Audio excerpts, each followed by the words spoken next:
ဖယားသားတော်ယဟန်တန်ကယူသေးလေးစားမှာ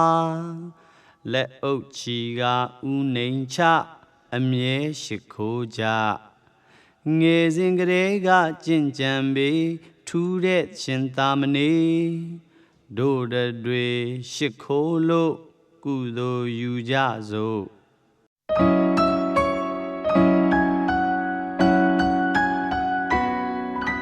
ပေကံစွန်ကျဲလူရနာ